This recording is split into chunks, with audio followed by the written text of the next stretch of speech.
Bueno, pues muy buenas tardes, ya casi noches. Les saludamos con mucho gusto desde el Grupo de Estudios sobre Eurasia. Mi nombre es Eduardo Chilapango, coordinador y anfitrión de este esfuerzo colectivo que estamos impulsando desde el GESE para cumplir, ¿no?, el objetivo primordial de nuestro grupo, que es al final la difusión del conocimiento sobre la Gran Eurasia. Y en este programa que estamos denominando Diálogos GESE, contamos con la participación inicial, ¿no?, de dos queridos colegas, acompañan para hablar un poco sobre lo que está pasando en Rusia y en Ucrania, y sobre todo particularmente a raíz de las implicaciones del atentado contra la hija de Alexander Dugin, ¿no? Entonces, bueno, pues para entrar en materia, obviamente primero me permito em, invitar a nuestra audiencia a que la idea de esta mesa pues es interactuar también un poco con nuestros colegas. Y entonces, bueno, si tienen alguna pregunta que vaya surgiendo a lo largo del diálogo sobre el tema, les voy a pedir que lo escriban en el Facebook, ¿no?, donde estamos transmitiendo en vivo, y también para hacer de su conocimiento que este programa y de ahora en adelante, pues todas las cápsulas del programa de Diálogos GC se van a ir subiendo en la página de YouTube. Ujú. Entonces, bueno, a manera de introducción del tema, pues quiero destacar algunas cuestiones, ¿no? Para ir entrando ahora sí en el debate. Y estas cuestiones, pues, tienen que ver particularmente, pues, con quién es Dugin, ¿no? ¿Cuál es su trabajo un poco? ¿Cuál es su pensamiento? Recordemos Alexander Gel Geljevich, no sé bien, Geljevich Dugin, pues es un filósofo político, un analista y un estratega, y ha sido considerado por algunos círculos como un pensador con tendencias fascistas o neofascistas. En 1997, importante destacar que Dugin publicó una de sus obras, su opus magna, ¿no? Es una de sus obras más conocidas, Fundamentos de Geopolítica, en donde enarbola el pensamiento que se considera como neuroasianista, ¿no? Esta corriente intelectual del neuroasianismo que ya, bueno, aquí a lo mejor me corregirán, pero se supone que impulsa un pensamiento nacionalista ruso a partir de enarbolar un orden neo-euroasiático, perdón. Esto para responder al orden euroatlántico que se está formando, ¿no?, en esta parte del mundo. Y de ahí precisamente radica la importancia del pensamiento geopolítico de Dugin. Es decir, está ofreciendo una alternativa de llevar las cosas, ¿no?, de organización política en este espacio euroasiático con clara dirigencia rusa para hacer frente a las tendencias, me gustaría destacar, civilizatorias del orden euroatlántico. Ujú. En 2001, recordemos, impulsó el llamado movimiento Eurasia Panruso, y en 2002 o fue uno de los fundadores del partido Eurasia, ¿no?, reconocido por el Ministerio de Justicia ruso en 2002. Entonces, bueno, a Dugin se le ha considerado como un impulsor de la guerra en Ucrania, ¿no? Y esto a lo mejor aquí también, repito, para impulsar el tema, yo leí que Dugin caracteriza a Ucrania como un país con sinsentido geopolítico, precisamente en esta idea de la Gran Rusia o del neuroasiatismo panruso, vamos a decirlo, pues para Dugin, Ucrania debería de formar parte de Rusia. Por eso, en 2014 se le vio apoyando a la anexión de Crimea, y por eso también se le asocia con, con las corrientes que favorecen la invasión de Rusia a Ucrania. Ujú. Entre también sus aportaciones, vamos a decir, desde la filosofía política, sobresale la caracterización de lo que él denomina la quinta columna, que es como este esfuerzo de agentes extranjeros infiltrados en Rusia para desestabilizar el régimen. Y de hecho me parece que ahí es donde se le empieza a caracterizar como sus tendencias fascistas, pues hay que arremeter contra la quinta columna, ¿no? Y como son agentes extranjeros, pues hay que arremeter casi casi contra los extranjeros y hay que encarcelarlos y hay que hacer este tipo de acciones preventivas, si es que podemos decirlo así. Y bueno, como todo esto se relaciona o digamos que termina vinculándose con parte del tema central que da inicio a esta mesa, ¿no? Que es el asesinato de Daria Dugina en 20 de agosto pasado, la hija, ¿no? de este pensador en una explosión de auto, en el que se considera que Alexander Dugin pues era el blanco original. Ujú. Y precisamente estaba yo leyendo, más bien escuchando una noticia pero bueno, de CNN. Y aquí un poco vamos a hablar, ¿no? De los sesgos en los medios de comunicación, vinculándose precisamente a este conversatorio que hubo en la UAM Xochimilco en la mañana, que tuvo que ver precisamente con el sesgo de los medios de comunicación. Independientemente de eso, decía este analista en esta cadena CNN cuando se le preguntaba sobre las explicaciones del asesinato de Daria Dugin o del atentado, él ofrecía la hipótesis que comparto con nuestros invitados y con los colegas que nos acompañan en el Facebook, que esta táctica en realidad es una táctica del libro, casi casi de la KGB, para resaltar el nacionalismo. Es una hipótesis muy controversial, me llamó mucho la atención, yo la quise compartir, pero al final no ve el discurso que hizo Alexander Dugin en el funeral de su hija, pues pareciera que va por ahí. Si no fue el objetivo, parece que sí está siendo la consecuencia, ¿no? Como resaltar pues, este cierto nacionalismo. Y además recordemos también que ya supuestamente se identificó a la autora de los atentados, que pues da la casualidad que es una ucraniana, ¿no? Entonces, bueno, todo esto se contextualiza precisamente en lo que queremos platicar el día de hoy, que es la geopolítica del conflicto ucraniano, la geopolítica de lo que pasa en Rusia, la forma de Dugin de entender la geopolítica Rusia, sobre todo a partir de su concepto neuroasianista que en unos momentos vamos a platicar, y bueno, al final, pues, cómo todo esto afecta al sistema o influye al sistema internacional. Ujú. Y bueno, pues para entrar así que en debate, en el diálogo, a mí me gustaría presentar a nuestros invitados, a quienes les agradezco mucho su disposición y su participación en este primer programa de Diálogos GESE. Y bueno, por un lado tenemos a Guadalupe Michelle Valderas Escutia. Ella es licenciada en Relaciones Internacionales por la Facultad de Ciencias Políticas y Sociales de la UNAM, con mención honorífica, y actualmente es estudiante de la maestría en Estudios de Relaciones Internacionales en el programa de posgrado en Ciencias Políticas y Sociales de la UNAM. Eh, y se especializa en los estudios de Rusia y Asia Central, además de haber participado en diversos proyectos de investigación sobre seguridad, desarrollo, política internacional, como el de resonancias de la militarización de la seguridad humana del siglo XXI y el desarrollo humano y la seguridad humana en el orden mundial del siglo XX. Y bueno, a mí me gustaría también destacar que es una de las recientes adquisiciones del grupo de estudios sobre Eurasia. Entonces, Michelle, pues bienvenida y nosotros aquí. Y bueno, Perfecto. sí, Sí, arranco. no, voy a presentar ahorita a Lalo Perfecto. también. También nos acompaña Eduardo Palacios Cabrera. Él es licenciado en Relaciones Internacionales por la Benemérita Universidad Autónoma de Puebla. De hecho, pues es colega y fuimos compañeros ahí de la universidad. Graduado con honores, maestro en estudios regionales internacionales con especialidad en Rusia y sus regiones vecinas por la Universidad Rusa de la Amistad de los Pueblos, habiendo obtenido el diploma rojo y premiado como mejor trabajo de investigación de su generación por la tesis precisamente en la que analiza la crisis en Ucrania y su impacto en la seguridad regional y global.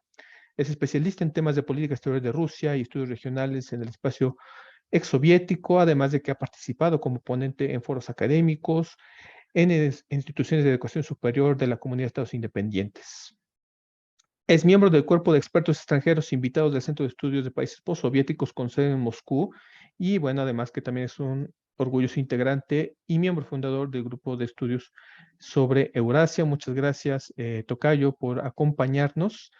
Y bueno, pues ahora sí que para iniciar el debate, la dinámica pues es ofrecer preguntas a cada uno de nuestros invitados para poder dialogar. En un inicio tendrían pues un espacio de 5 a 7 minutos para responderlas y a partir de ahí pues, iremos pues platicando, ¿no? Sobre estos temas que ya compartí al inicio.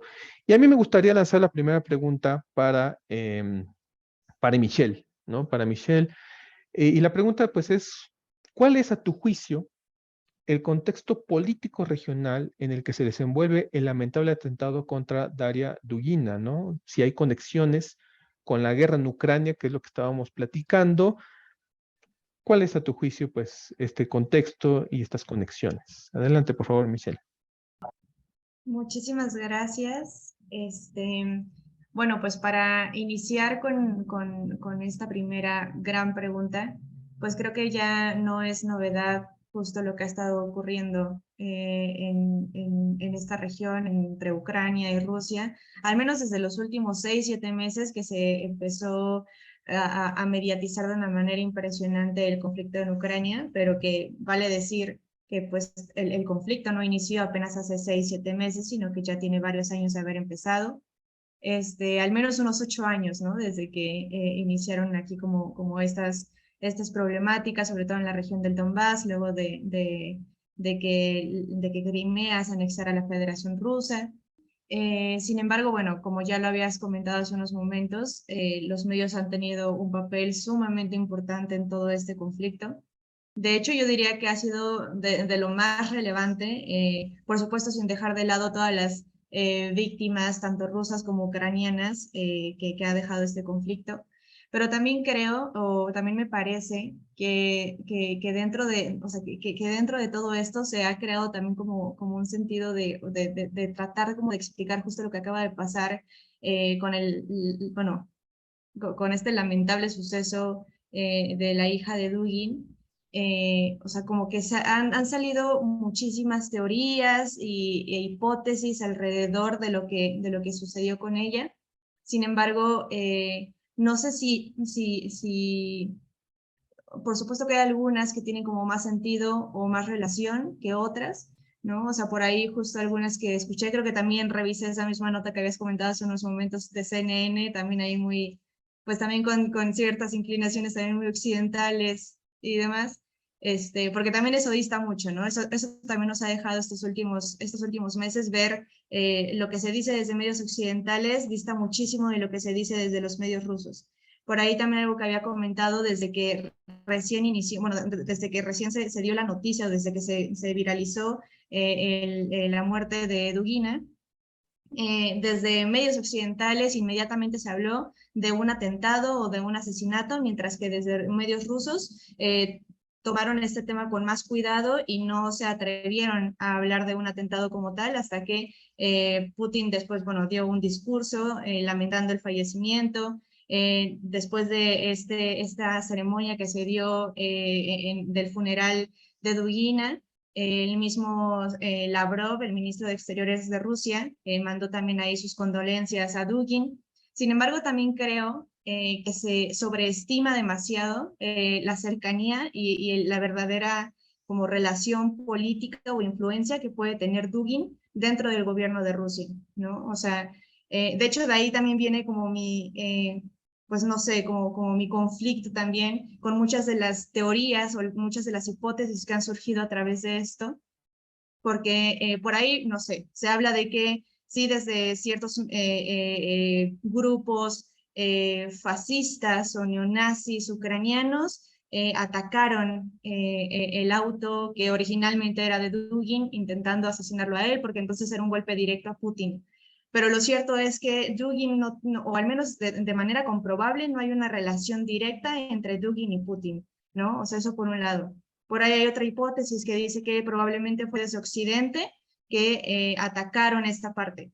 Pero también, pues es un riesgo muy grande pensando en que Dugin no es realmente cercano, ¿no? O a menos que sea un mensaje que se quiera dar en general a las élites rusas, pero también me suena un poco complicado. Y por otro lado, bueno, ya se dio como el carpetazo desde el gobierno de Rusia, ya dijeron que fueron ¿cómo se dice? Las fuerzas de inteligencia, bueno, secretas de Ucrania, los que mandaron a esta mujer, a Natalia, se llamaba Natalia, ahorita reviso bien el dato, o sea, ya a quien declararon que era la culpable de este suceso, que tiene 43 años, que llegó el 23 de julio en un automóvil con matrícula de Donetsk, además, y que se hospedó en un departamento del mismo edificio donde estaba viviendo Dugina, y que ella también asistió a este festival literario en donde se encontraban Dugin con Dugina el día que ella se regresó y que estalló el auto. Y que inmediatamente después de este suceso, esta mujer escapó del país a través de Estonia, miembro de la OTAN, y bueno, y que dentro de la investigación que hicieron como la inteligencia rusa se dieron cuenta que ella también estaba anexada al batallón de Azov. Y esto se resolvió de manera rapidísima, ¿no? En cuestión de 2 días llegaron a todas estas conclusiones y dijeron que ya estaba resuelto, que ya se sabía quién era, pero también eso me parece también un poco extraño, ¿no? O sea, pensar que todo encaja perfectamente con todo lo que, o sea, con todo el discurso que justifica la intervención o, bueno, la operación militar especial dentro de Ucrania. Entonces, pues sí, o sea, eso por un lado. Creo que se sobreestima también mucho, entonces, como esta cercanía que tiene Dugin con el gobierno de Putin. Porque también, pues otra de las teorías aquí que también he escuchado, que he estado viendo, es que dicen que el mismo Putin fue quien mandó a hacer este suceso, ¿no? Como en un sentido muy de película de la Guerra Fría. No sé, o sea, creo que fue un evento muy telenovelesco, por así decirlo.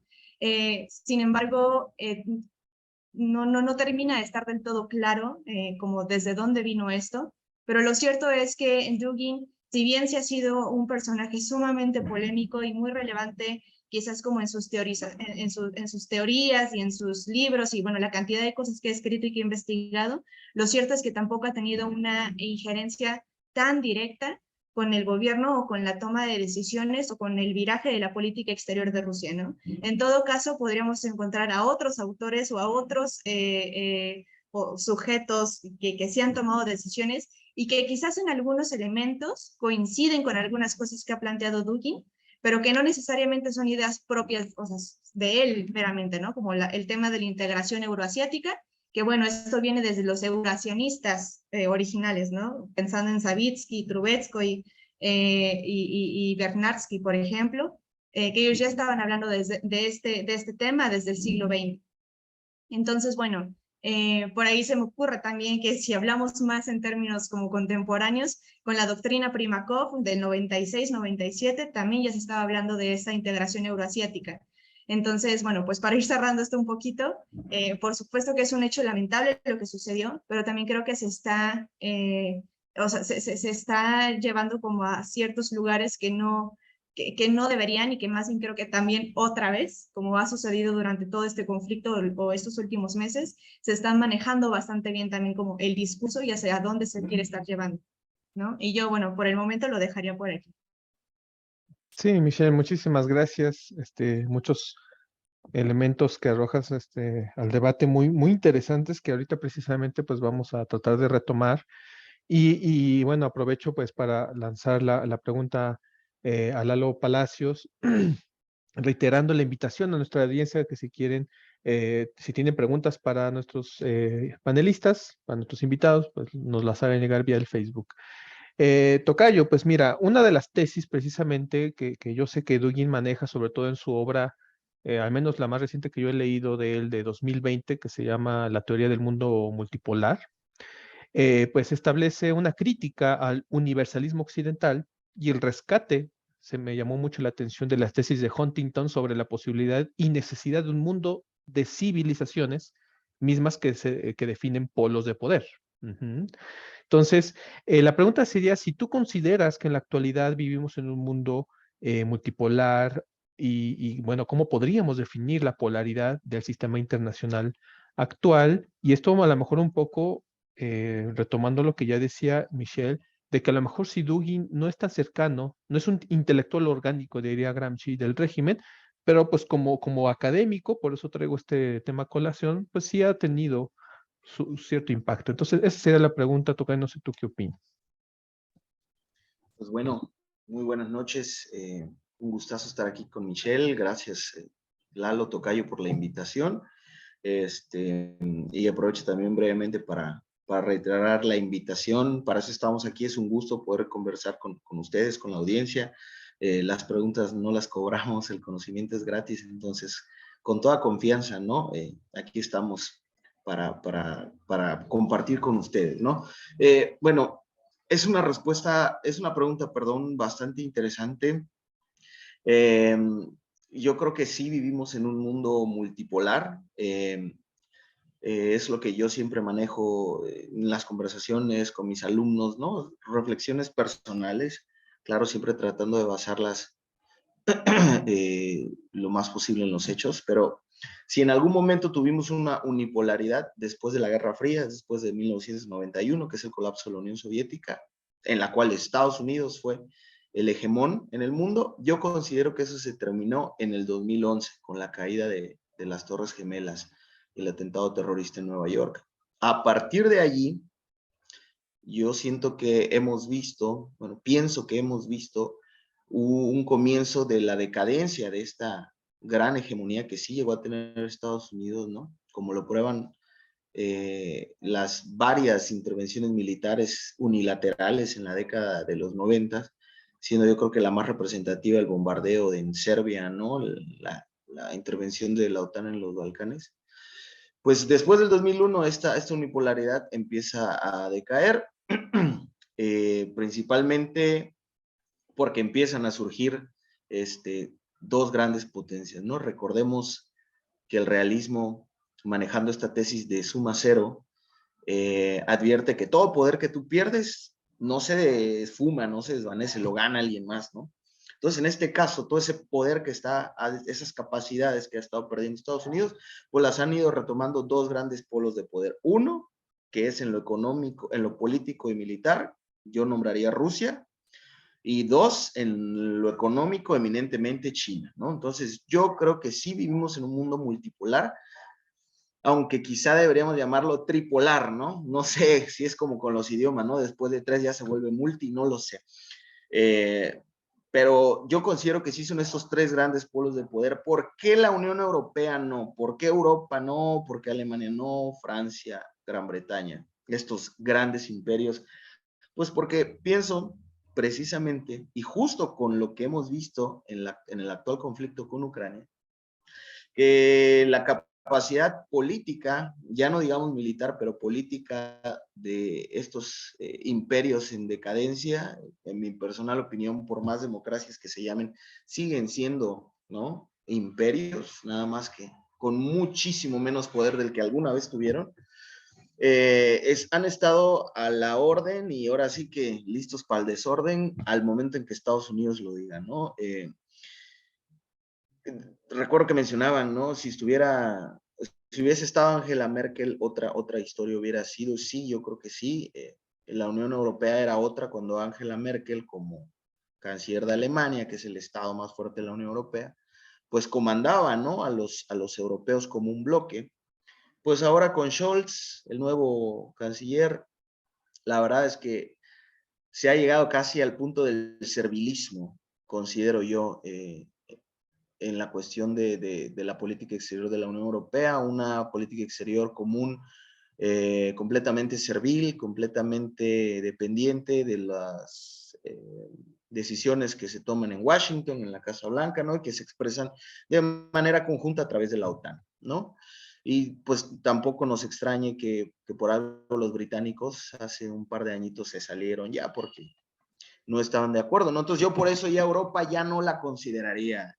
Europa prácticamente en lo político, militar al menos, creo que ya no tiene voz ni voto en el mundo. Entonces por eso no sé si se consideraría multipolar, pero al menos tripolar sí, ¿no? Estados Unidos, porque todavía sigue siendo el rival a vencer, ¿no? Y Rusia, que a pesar de tener una economía endeble, ¿no? No es la economía más fuerte del mundo, ni por mucho, pues sí tiene una gran capacidad política y militar que también se ha visto manifiesta desde que se impidió la invasión de Siria que quiso hacer Obama antes de salir de la presidencia, que tampoco lo logró Trump, ¿no? la intervención siria en Rusia, de Rusia en Siria, perdón, o sea, que sí se dio, ¿no? Era la primera vez que el ejército ruso entraba en otro país desde Afganistán en el 89, fue cuando se salieron. Entonces, imagínense, estamos hablando casi 20 años después. Y bueno, ahora la guerra abierta en Ucrania, que más allá de las consecuencias negativas y de las perspectivas que se le pueda dar, bueno, pues yo creo que es una muestra de facto del poder duro, ¿no? De Rusia, de decir, voy a hacer una guerra abierta en Europa, no me importa, voy a defender mi interés nacional y si y eso implica atacar con mis fuerzas armadas, lo voy a hacer y lo hicieron, ¿no? Ahora, hablando también regresando un poco a lo que comentabas de Dugin, del euroasianismo, concuerdo también con Michelle, este tipo, yo creo que te dije a ti bromeando, ¿no? Es como si dijeras que el doctor Jalife Rami es, no, el gran ideólogo de López Obrador, solo porque pues, expresa su apoyo, ¿no? Al movimiento de la 4T y de López Obrador. Bueno, de eso a que sean grandes amiguísimos, que uno dependa del otro, que se vean todas las noches para ver qué van a hacer con el destino del país. Yo creo que en Rusia pasa justamente lo mismo, ¿no? Sí convergían los pensamientos de Dugin, nacionalistas, euroasianistas, con la política que actualmente estaba o está realizando Rusia, ¿no? Aunque eso no quiere decir que uno le escribió el aparato teórico al otro para que el otro lo materializara, ni quiere decir que el otro forzosamente se inspiró solo en el primero para materializar su política, ¿no? Yo creo que en el momento actual, pues convergen sus ideas, ¿no? Y también comentar que, perdón, se me fue un momento la idea. Sí, lo de los nacionalismos, perdón. Pues yo creo que esta es una herramienta que están utilizando no solo los rusos, sino muchos países para hacer frente precisamente a este universalismo occidental que se ha querido implantar de forma muchas veces inclusive violenta en otros países que son históricamente no occidentales, ¿no? Que no han compartido los valores occidentales porque o nunca fueron colonia de potencias occidentales, ¿no? Como para que se les hubiese implantado el idioma, la cultura, la organización política, democracia, etcétera, etcétera.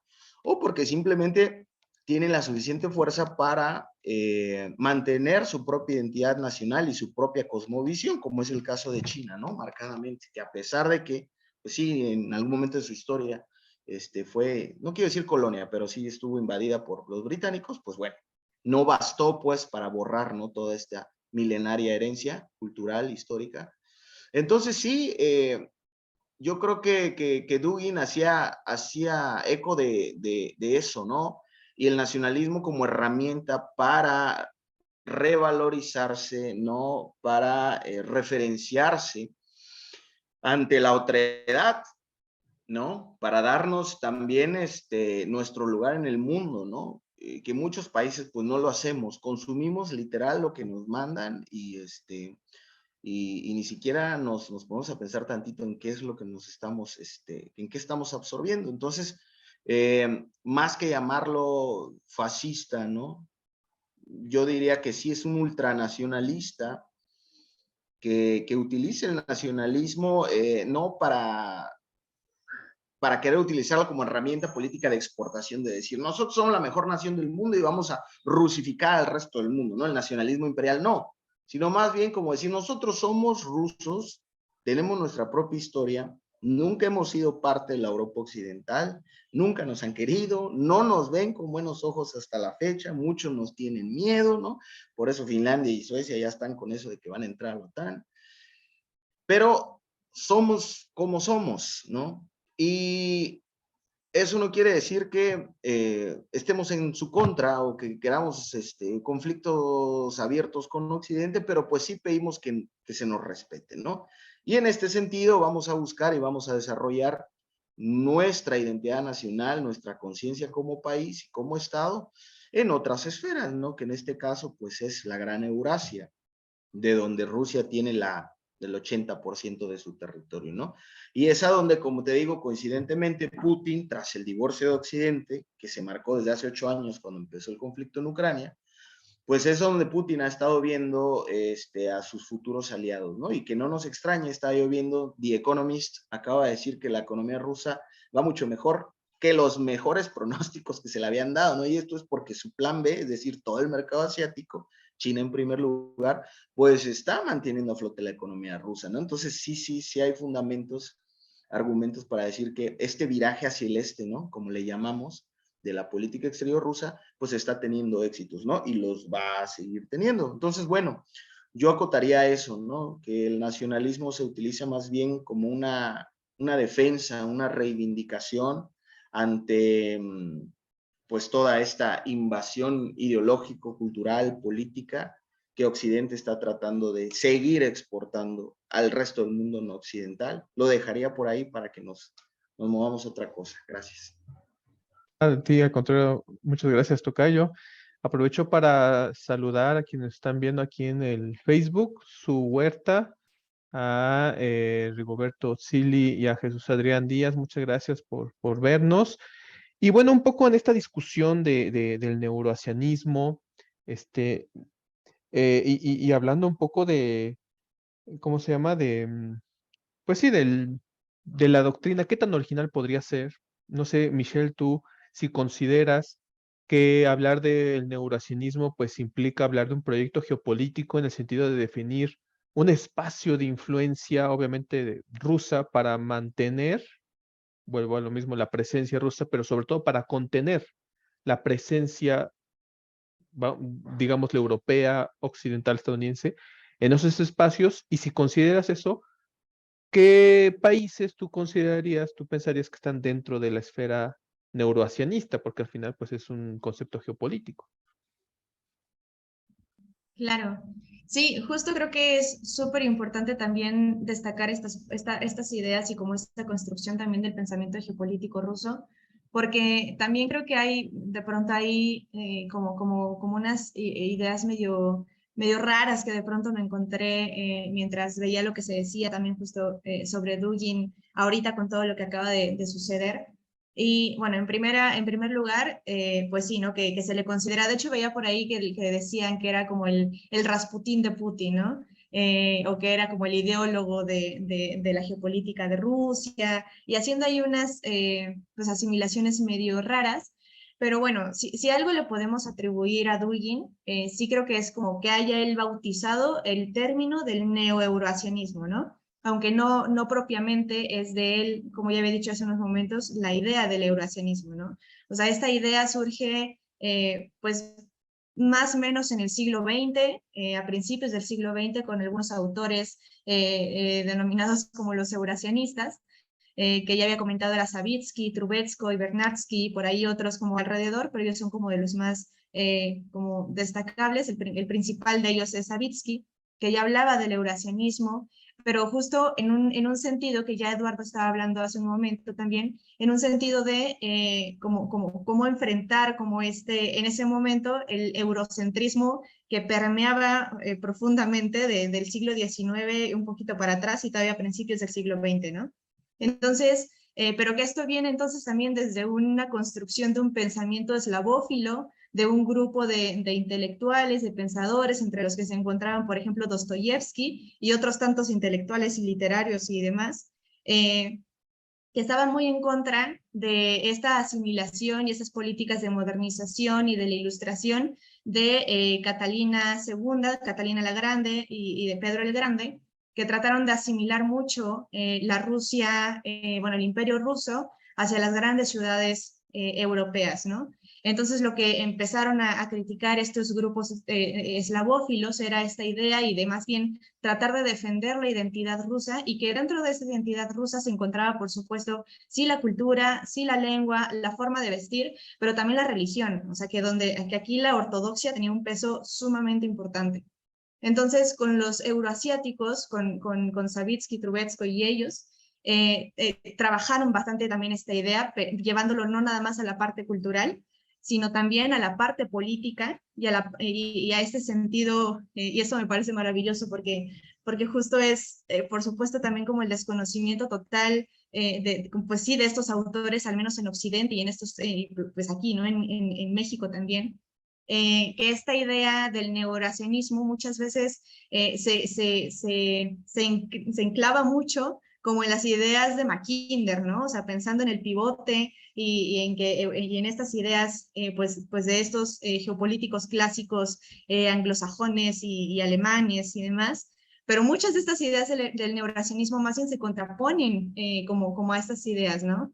Al menos en el caso de Savitsky, que él hablaba del Estado medio, podríamos decir que hablaba muy similar en términos de como lo decía quizás Mackinder con el pivote, pero por supuesto para hacer frente, en el caso de Savitsky, a los occidentales, particularmente a los británicos en Asia Central, ¿no? Entonces, pero no nada más en este sentido, sino ver justo a Rusia como este punto, este estado medio entre lo que se considera Europa Occidental y la Asia Oriental, ¿no? Que entonces Eurasia, o sea, Rusia como Eurasia, porque además Rusia ya no es considerada entonces para ellos como un país, sino como un continente mismo, ¿no? O sea, en este sentido eurasiático. Entonces, lo que hace Dugin es sí retomar como muchas de estas ideas de los eurazianistas, pero pensando justamente ya en términos después de la Guerra Fría, ya en un sentido postsoviético. Entonces, en donde ya no nada más es el eurocentrismo, porque además ya está sumamente desgastado para estos tiempos, sino criticando también el americanismo y el unilateralismo estadounidense. Pero, insisto, o sea, alrededor de todas estas ideas que dentro de todo parecen tener como mucho sentido, como este seguimiento teórico, también Dugin integra otras ideas que caen bastante también en ideología, en términos también de recuperación como de la ortodoxia. De hecho, por ahí en el discurso que dio Dugin en el funeral de su hija, que yo no sé si esto fue real o no, pero que aparentemente las últimas palabras que le dijo su hija o mientras platicaban en este festival, ella le decía que ella quería ser, que ella se sentía una heroína, ¿no? Para Rusia y que ella quería servir a su pueblo y a su patria y al imperio, ¿no? Y que hablan en términos de imperio. Y Dugin lo que dice ya cerrando y como, no sé, o sea, como construyendo también como esta idea como de un mártir ruso, diciendo que al final Dugina murió por su país y murió por el imperio y murió por Rusia, ¿no? Cuando pues no necesariamente fue de esta manera. Entonces, pues creo que es importante sí rescatar esta parte del neoeurazianismo. No sé, o no diría exactamente que digamos que el proyecto geopolítico de Putin en este momento sea absolutamente eurasianista en ese sentido, pero sí quizás en un corte mucho más nacionalista, pues a partir como de como de este rompimiento que ya decía Eduardo, principalmente desde el 2014, después del conflicto inicial en Ucrania, ¿no? Entonces, pues creo que por ahora lo dejaría por aquí ya para callarme tantito y podemos seguir discutiendo. Sí, muchísimas gracias, Michelle. Qué interesante todo esto que nos compartes. Bueno, quiero resaltar este concepto geopolítico de Estado medio, ¿no? Que es como alguna contribución.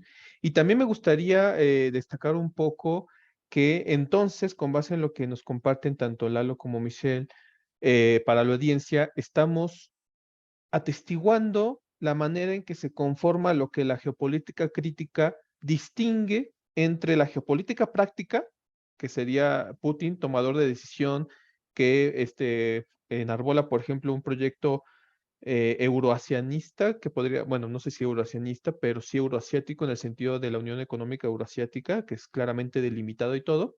Esa es la geopolítica práctica, tomadores de decisiones. Y la geopolítica formal, que son los académicos, los intelectuales, que en este caso pues es Dugin, que como nos comparte Michelle, y Lalo, pues no necesariamente pues, se reúnen, convergen sus pensamientos y al final Dugin le otorga este sentido intelectual, este sentido académico, le dota por eso esta conceptualización interesante de euroasianismo y los conceptos geopolíticos que lanza. Y bueno, pues en esta línea me gustaría preguntarte, Lalo, si decías que no consideras a lo mejor a Europa como uno de los polos de poder, si China, si Rusia, si Estados Unidos obviamente, No sé si tú también incluirías otro tipo de polos en este sentido. Por ejemplo, ya sabemos que la Alemania de ahora no, pero tal vez la Alemania de Merkel, me queda a mí la duda, u otro tipo de polos de poder, como podría ser a lo mejor India, ¿no? O bueno, los BRICS para el caso, India particularmente, ¿no? Que se perfila como otra economía poderosa. Y bueno, en este orden multipolar o al menos tripolar, como tú lo caracterizaste, ¿cuál piensas que es el papel de Rusia? Es decir, ¿cómo Rusia se enmarca, se inserta en este orden? Porque, bueno, si asumimos correcto el concepto de orden tripolar, de acuerdo con algunos teóricos precisamente del neorrealismo, la tripolaridad es el orden más inestable, ¿no? Entonces, bueno, no sé cuál sea tu consideraciones al respecto en este sentido. Gracias, Tocayito. Mira, yo creo que parte eh, de lo bueno y de lo bonito de estos debates un poco más informales, ¿no? Es precisamente que surgen detalles como el que mencionaba Michelle.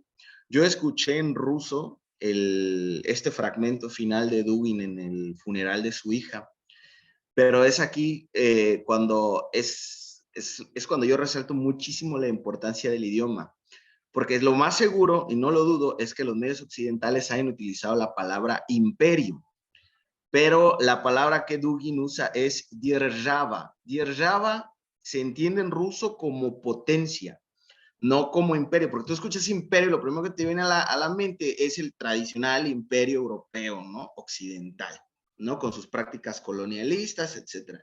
Que no digo que Rusia no haya tenido a lo largo de su historia ciertas características, actitudes imperiales, por supuesto que las tuvo, ¿no? Fue un imperio formalmente hablando, pero sí, esa es la palabrita que ahorita y en la jerga y en el léxico y en este nuevo nacionalismo ruso es que se está usando, ¿no? Y ese es lo que les da también la identidad nacional a ellos, ¿no? Es decir, Россия великая держава, ¿no? Rusia es una gran potencia, que quiere decir que Rusia busca tener este estatus otra vez de presencia en el escenario internacional y sobre todo de que se le respete nuevamente, ¿no? Pero es cierto, Dugin dijo precisamente eso, que las últimas palabras que compartió con su hija fueron eso, que estaba muy feliz de ser una sirviente de la patria, ¿no? Y que si fuera el caso, estaría también complacida de morir en el servicio, ¿no? De nuestra Rusia, nuestra gran potencia, ¿no? Nuestra patria. Entonces, sí me parece muy interesante el detalle que mencionas. Obviamente, hasta el padre se prestó, ¿no? Para volver esto y politizarlo lo máximo posible, ¿no? Un funeral público con discursos, ese tipo de cosas. Digo, yo en esa situación querría lo más privado, ¿no? Pero bueno. Y ahora, hablando de los polos de poder, pues bueno, en algún momento sí, yo creo que políticamente Europa todavía tuvo bastante influencia en los devenires del mundo, pero esa influencia se fue perdiendo, ¿no? Yo me considero un realista al momento de analizar las relaciones internacionales, ¿no? Tampoco así a rajatabla de hueso colorado, entiendo que el sistema ha cambiado, entiendo que las condiciones son otras, pero pues yo creo que en esencia las, eh, las características principales del sistema se mantienen. Entonces, en este caso, para ser una potencia en el sistema internacional, debes tener medios para expresar tu poder, ¿no? Y yo creo que, pues, económicos todavía los mantiene hasta cierto punto Europa, pero fuera de eso, como te digo, a nivel político, yo creo que con esto que está pasando en Ucrania, perdió toda credibilidad, al menos en mi opinión, y demostró que no hay una política exterior común, ¿no? Porque si hubiese sido verdaderamente políticamente fuerte, Europa a través de otros mecanismos, ¿no? Como la Organización para la Cooperación y Seguridad en Europa, por ejemplo, hubiese tratado de intervenir, como sí pasó en 2014, ¿no? Que Alemania fue la primera que llegó a Ucrania cuando estallaron las protestas y vamos a ver qué está pasando y a ver tranquilos todos y nada de sacar las armas. En ese momento sí había poder político, ¿no? Y si por algo el conflicto no pasó bueno, no explotó más de lo que explotó, por así decirlo, no hubieron más daños colaterales, fue porque Europa sí tuvo una mediación política entonces. Pero actualmente, como te digo, no, todo es a través de la OTAN, y lo que diga la OTAN, y lo que quiere la OTAN, que eso significa lo que diga y lo que quiere Estados Unidos, ¿no? Entonces, pues, ¿de qué otra forma, sobre todo con la inflación que hay ahorita, con la crisis alimentaria que se viene, con la reducción del empleo, es decir, con todos estos efectos negativos que va a tener la economía mundial y sobre todo la europea el próximo año, pues, ¿qué le va a quedar a Europa? ¿No? Aquella famosa frase, no recuerdo ahora el autor, ¿no? De gigante económico, enano político, gusano militar. Pues gigante económico ya no creo que lo siga haciendo, ¿no? O al menos va a empezar a dejar de serlo, vamos a acotarlo allí, ¿no? Porque no son cosas que pasen de un día para otro. Pero pues sí, la economía europea yo creo que empieza a venir en decadencia. Políticamente te digo que ya se me hace un enano y pues militarmente ni siquiera gusano llega, creo yo, ¿no? Porque hasta eso, el negocio de la venta de armas a Ucrania se lo está llevando todo Estados Unidos, ¿no? O sea, ni siquiera es Europa el que esté sacando ahorita la tajada grande, es Estados Unidos, ¿no? Entonces, pues sí, yo creo que Europa ya no vale la pena tomarlo en cuenta futuro, ¿no? Como un actor independiente y fuerte. ¿Quién más? Yo apostaría por buscar precisamente en Eurasia a estos nuevos polos de poder, que sin duda India va a ser uno de ellos. Turquía, a mí me parece que en el contexto actual, ¿no? En la crisis global que desató la guerra en Ucrania, Turquía la ha aprovechado excelentemente bien, ha jugado muy bien como ha querido en la OTAN, negoció la entrada de Suecia y Finlandia para que tuviera carta blanca en el norte de Siria y hacer todo lo que considerara geopolíticamente necesario para asegurar sus intereses y este combate que tiene encarnizado contra el pueblo kurdo, etcétera, ¿no?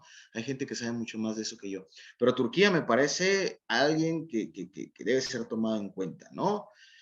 Y bueno, económicamente también los grandes jeques petroleros de Arabia creo que también son un actor importante. Lamentablemente a nivel político pues no han tenido esa misma proyección, ¿no? Porque prefieren inclusive en el caso de Israel, que me parece el indicador más real, pues mantenerse al margen, ¿no? Contar de tener esta buena relación de cliente-proveedor con Europa y con Estados Unidos, ¿no? Pero sí, yo creo que India y Turquía, en mi perspectiva, me parecen casos extremadamente interesantes e importantes, hablando de un futuro multipolar. Y ya rápido para cerrar, ¿cuál es el papel de Rusia en este mundo tripolar? Pues mira, yo creo que, y espero que no me manden a la picota después de este comentario, pero si yo fuera un geopolítico práctico en Rusia, pues estaría consciente que solo no podemos, o sea, solos no podemos, y la verdad aquí, el que pone y dispone, o el que puede poner y disponer a futuro, con el billullo, va a ser China, ¿no? Entonces, yo creo que Rusia debe aprovechar este mutuo respeto que se han dado a ambos países, a pesar de las fricciones históricas que pudiesen haber tenido, porque nunca ha habido en la historia un intento de rusificar China y nunca ha habido en la historia un intento de chinificar, por así decirlo, no sé qué término usar, ¿no? O sinoficar a Rusia, ¿no? Creo que Significar históricamente sería. han sido dos espacios, exactamente, dos espacios de poder geopolítico que se han sabido respetar, se han sabido comprender, entender, soportar, ¿no? Que eso es muy importante porque a menos que Eurasia se parta y entre el mar en medio, siempre van a estar pegados toda la historia.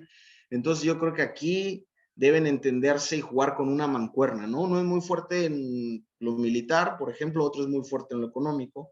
Ambos tienen un objetivo en común, que no es, no vamos a destruir Estados Unidos y acabar con el mundo occidental, no. Pero el objetivo en común es, aquí ya no, con nosotros no, ¿no? Aquí no pasas, aquí no nos vienes a decir qué se va a hacer, aquí tienes que entender que somos naciones, estados, pueblos distintos y tenemos el derecho de existir y de conducirnos sobre el planeta Tierra como nos lo dé entender nuestra soberanía nacional, ¿no? Entonces, yo creo que ese es el papel de Rusia, ¿no? Saber ser el mejor aliado de China, de aquí para adelante. Muchas gracias, tocayo. Qué interesante esto que nos compartes, ¿no? Y sin duda, pues arroja muchos elementos para extender, obviamente, el tema, el debate. Aquí, bueno, rápidamente me permito leer comentarios aquí en el Facebook. Dice Silvia Torres Martínez que, bueno, dice, me gusta mucho este tipo de debates porque conocemos a través de ustedes la información vista desde Rusia y todos los países asiáticos. Muchas gracias, Silvia. Roberto Cano, saludos a mi compadre Eduardo, dice, y Cristian Beltrán, saludos desde Argentina. Qué gusto que nos estén escuchando desde por allá, desde que nos estén viendo. Y Silvia Torres, pues lanza dos preguntas pues me permito leer para cada uno de nuestros ponentes y con esto poder ir cerrando nuestra mesa. Silvia Torres pregunta si ustedes consideran que Rusia y China serán las potencias en el futuro cercano, las grandes potencias, y si es así, podrían compartir la hegemonía mundial o podrían ser competencia. Parece que indirectamente ya Lalo contestó un poco esta pregunta, pero bueno, no sabemos a ver que Michelle nos pueda comentar al respecto. Michelle y después Lalo, adelante, por favor. Claro que sí. Híjole, creo que esa es la pregunta del millón, pero por supuesto,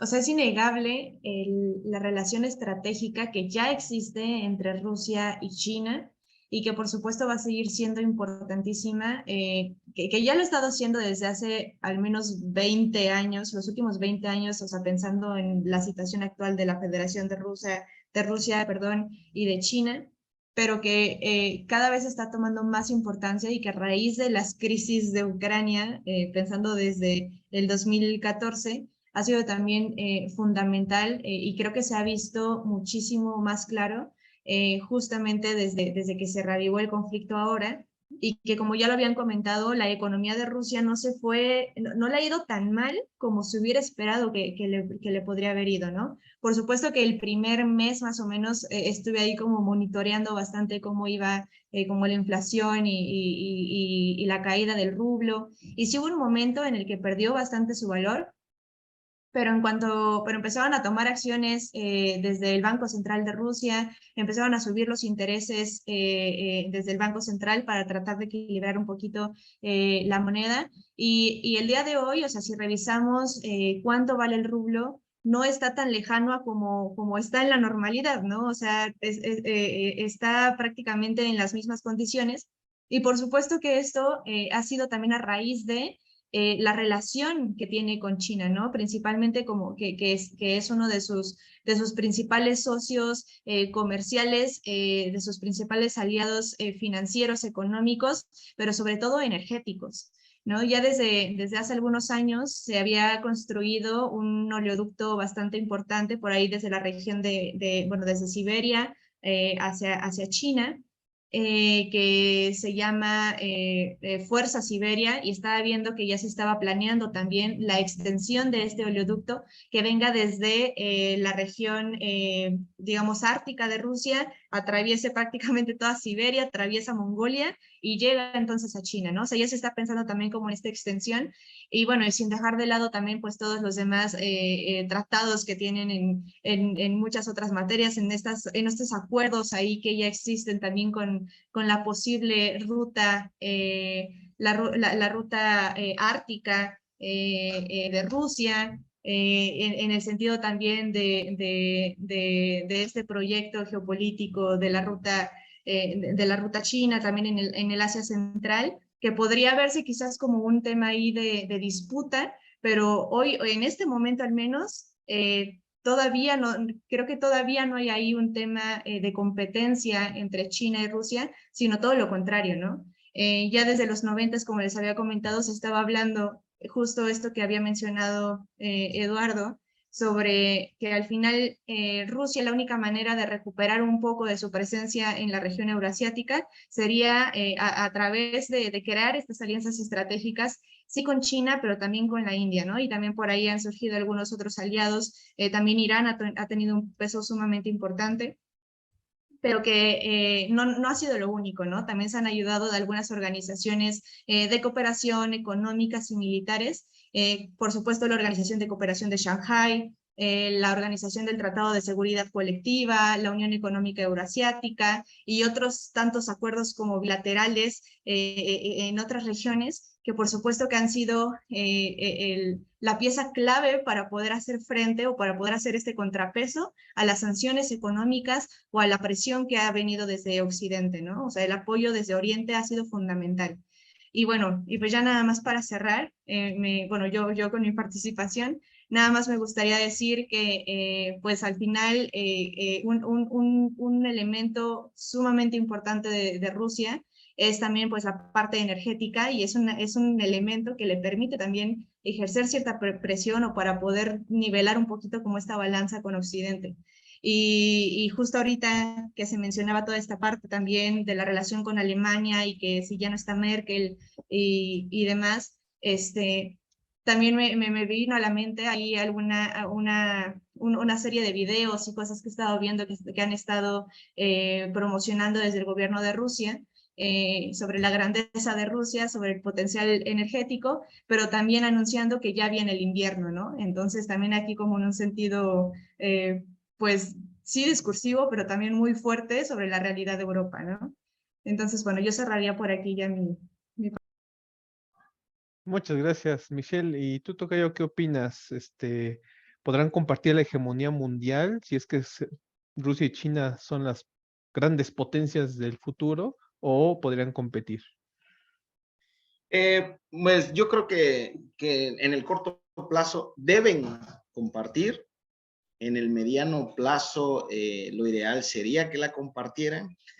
Y en el largo plazo, creo que ya no vamos a estar vivos, pero creo que no sería, como te digo, inteligente para ninguno de los dos volverse competidores directos, porque en este sentido no hay valores contradictorios, como te digo, no hay, nunca han habido intenciones de erradicar al otro completamente. No creo que hasta eso ninguno de los dos ha sido el enemigo máximo uno del otro en algún momento de su historia, ¿no? Creo que nunca, ¿no? Es decir, Rusia nunca ha visto a China como un impedimento para su propia existencia como Estado-nación y China viceversa, ¿no? O sea, creo que todos han tenido problemas con otros países, ¿no? Tienen odios históricos, por así llamarlos, o resentimientos históricos, mejor dicho, con otros países mucho más fuertes que entre ellos mismos. Entonces, yo confío en eso para que se desarrollen o bueno, sigan reforzando esta alianza estratégica. Y bueno, estoy viendo que ya se nos está acabando el tiempo porque no sé si había más preguntas. Yo creo que ya Michelle nos enseñó muchas cosas muy interesantes en esta pregunta, pero si quieren contestamos otra pregunta, si hay otra mejor para usar el tiempo, como lo veas, Tocayo. Sí, no, muchas gracias. Bueno, aquí sí, Mario Mendoza pregunta, bueno, dice, buenas noches, ¿qué papel juega la nueva ruta que atraviesa Irán hacia la India en sustitución de la ruta que rodea Europa y pasa por el canal de Suez en términos de desplazar a Occidente como el eje central del capitalismo? Una pregunta que justo acaba de llegar, pues no sé si quién se anime a responderla. Adelante. Yo no soy experto, la verdad es que si Michelle conoce más al respecto, yo no sé cómo lo ves, Michelle.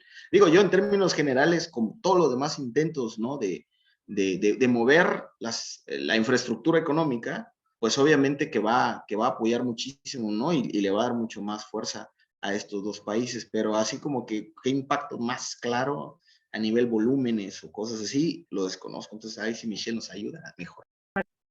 Híjole, creo que estoy muy similar a Eduardo, pero pues creo que sí, al final las rutas que se han tratado de marcar ya en los últimos años han tenido pues se han visto como muy claras, ¿no? O sea, ahorita yo mencionaba justo como esta ruta que todos están esperando a que se termine como de abrir en el Ártico y que ya ahí están China, por supuesto Rusia, también como una alternativa justamente para la llegada hacia los mercados también europeos e internacionales en general. Pero no dudo que también se estén pensando otras rutas, sí, por supuesto, por vía terrestre, pero también a través pues de estos clásicos puntos, ¿no? O sea, el canal del Suez y los ya conocidos, ¿no? Entonces, Yo no sé si esto vaya a tener alguna relación directa o algún como empuje directo, especialmente a través de toda la crisis que está sucediendo actualmente, pero no dudo que que se estén buscando otras vías para poder como sustituir los clásicos o los mercados tradicionales, ¿no? Muchas gracias a ambos. Pues de hecho, esto me permite a mí, bueno, agradecer a Mario la pregunta, porque pues al final nos das tarea al GESE, porque aquí también quiero destacar que en el GESE, bueno, al menos hablo a lo mejor por mi persona, no sé si puedo hablar por mis colegas, pero yo no me considero pues un todólogo. Entonces, precisamente por eso intentamos hacer este ejercicio colectivo, pues para sumar esfuerzos en aras de la difusión precisa, vamos a decir, del conocimiento. Entonces, Silvia Torres aquí en los comentarios dice muchas gracias, felicidades. Aarón Acevedo, muchas gracias, excelentes aportaciones empíricas sobre estos temas geopolíticos. Y nos lanza otra pregunta, a lo mejor podríamos atenderla. Dice, ¿no creen que Rusia, China, con otros países de grandes aportaciones energéticas como Arabia Saudita, Turquía, Irán, como mencionaba Michelle, serán el eje frente al nuevo occidente transatlántico de llegar una nueva guerra fría? Un eje energético, Rusia, China, Irán, Arabia Saudita. Una pregunta a lo mejor un poco controversial, no sé qué opinen, Michelle, Lalo. Michelle, adelante. Sí, muy controversial. Pues al final creo que es muy arriesgado también atrevernos a, pues a decir exactamente qué es lo que va a pasar. O sea, al final también vamos revisando poco a poco lo que está sucediendo. Eh, sí es cierto que Europa ya está bastante desgastada, partiendo también de lo que ya comentaba Eduardo. Se habla también ahí como de una decaída estadounidense, pero pues ahí también tiene sus tintes, hay que ver si realmente está tan debilitados, al final no deja de ser pues la máxima potencia, sí, económica también, bueno, todavía, militar, tiene bases militares en prácticamente todo el mundo. Entonces, pensar en una guerra fría o en términos de guerra fría, también hay que pensar justo en las características que esto tuvo en el siglo XX, ¿no? O sea, quizás siendo muy ortodoxo, como pensando en lo que significaba una guerra fría, que por supuesto había una oposición evidentemente ideológica, quizás como en la construcción del modo de producción, de ciertos bloques de poder, y que quizás no necesariamente podríamos hablar de lo mismo hoy en día, ¿no? O sea, al final, por muy distintos que puedan ser China o Rusia con respecto a algunas potencias occidentales, no dejan de ser al final, pues países que se encuentran en un mismo sistema económico, con ciertas características o de funcionamiento muy similares, con cadenas de valor también como muy entrelazadas.